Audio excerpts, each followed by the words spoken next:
ఈ సంవత్సరం సంక్రాంతి కానుకగా వచ్చిన గుంటూరు కారం సినిమాతో డైరెక్టర్ త్రివిక్రమ్ తీవ్ర విమర్శలు ఎదుర్కొన్న విషయం తెలిసిందే.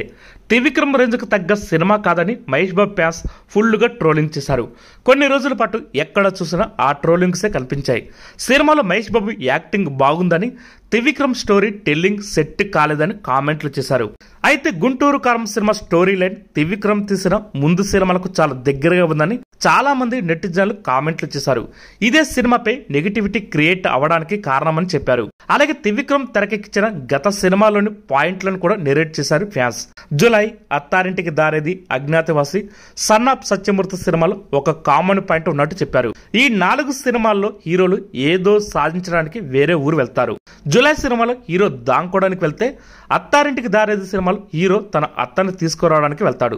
అలాగే అజ్ఞాతవాసిలో తండ్రి మరణించాక హీరో ఇంటికి వస్తాడు. ఇంకా సన్ ఆఫ్ సత్యమూర్తిలో కూడా హీరో వేరే పని మీద ఇంటికి వెళ్తాడు. అదే సమయంలో ఈ సినిమాలకు సంతకాలతో కూడా లింక్ ఉందని చెప్పారు. పవన్ కళ్యాణ్ అత్తారింటికి దారేది సినిమాలో హోటల్ పత్రాలపై హీరో వద్ద సంతకం చేసే సీన్ ఒకటి ఉంటుంది. అలాగే సన్ ఆఫ్ సత్యమూర్తి సినిమాలో హీరో టార్గెట్ కూడా ఒక డాక్యుమెంట్ మీద సంతకం చేయించడమే. ఇక గుంటూరు కారం సినిమాలో కూడా ఈ ఎలిమెంట్స్ కనిపిస్తాయి. సిగ్నేచర్ సీన్ తో ఈ సినిమా స్టార్ట్ అవుతుంది. దీంతో త్రివిక్రమ్ గత సినిమాలో సీన్లన్నీ ఆడియన్స్ గుర్తుకొచ్చాయని చెప్పాలి. దీంతో చాలా మంది ఈ టాపిక్ పై సోషల్ మీడియా డిస్కస్ కూడా చేశారు.